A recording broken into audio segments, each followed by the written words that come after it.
Hey everyone. So let's talk about something we all deal with literally every day: product updates. You know, those little pop ups and emails. Now, most of the time, they're just announcements, a one-way street. But what if they could be something more?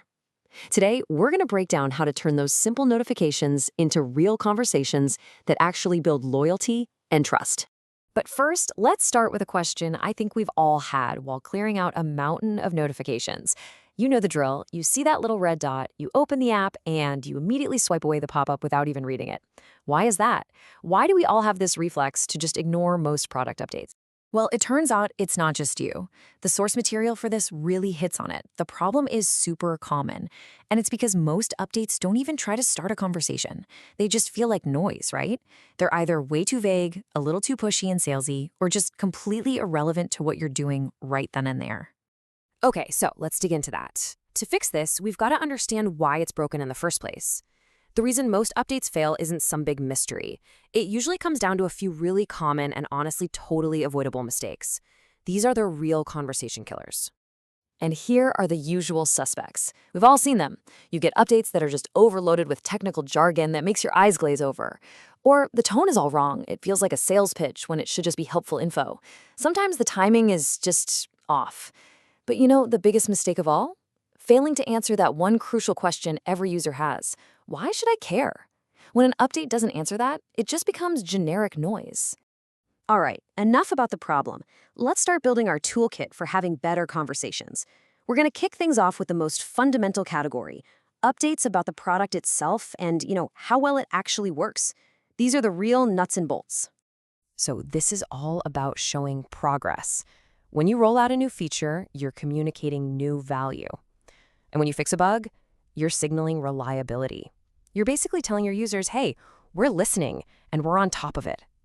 Both of these are crucial for building trust, just in slightly different ways. And this example just nails the difference, doesn't it?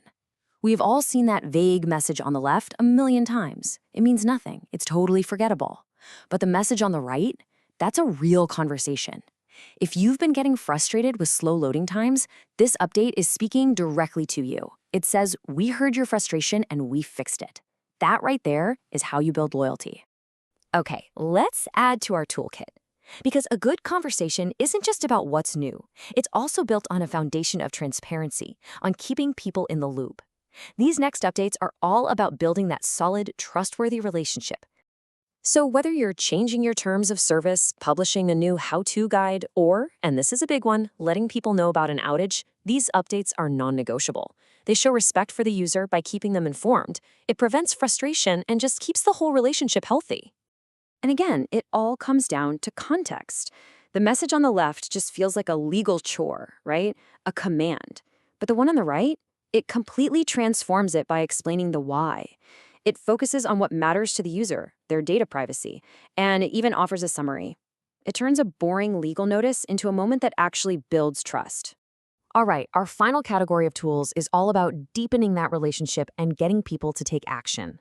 This is where the conversation really evolves from just being informative to feeling more collaborative, almost like you're part of a community. Yeah, these updates can be about new offers or plans for sure, but they can also be about celebrating shared wins, like, hey, our community just hit a huge milestone, or highlighting a new feature that was built directly because of user feedback. The whole goal here is to make people feel like they're part of the journey. And this example just perfectly captures the power of context. That generic blast on the left, so easy to ignore. But the message on the right is smart. It's targeted and it's genuinely helpful. It shows up at the exact moment a user might need it, and it frames the new plan not as a sales pitch, but as a timely solution to their problem. It's part of the conversation.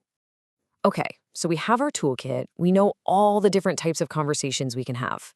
But how do you pick the right tool for the right job? Let's switch gears now from the what to the how, using a really simple, practical framework. Honestly, it boils down to these three questions. First, what's your goal here? Are you trying to inform someone, reassure them, promote something, or just engage? Second, who are you talking to? Is this for everybody or just a specific group? And third, and this is a big one, where is the best place for this conversation to happen? And that last question is so important because, as you can see here, where you say something matters just as much as what you're saying. A website banner is perfect for something that needs to be visible for a while. An in-app message is great for a quick tip that's relevant in that exact moment. An email, that's ideal when you need a little more space for a detailed summary or a big announcement. At the end of the day, this is what it's all about. When you take a second to answer those three questions, purpose, audience, platform, you stop just creating more noise. Your updates start to feel deliberate, respectful, and valuable. They become welcome parts of an ongoing conversation. So here's the big takeaway. The new way of thinking about this. An update isn't just some broadcast or a formal announcement. It's a critical part of an ongoing conversation. It's a dialogue where every single message you send has the power to either build trust and deliver value or just get lost in all the noise. So I'll leave you with this to think about. Go back and consider the very last update you sent out for your product or your project. What did it really say to your users? Was it the start of a genuine conversation, or was it just more noise? It's definitely something worth thinking about. Thanks for joining me.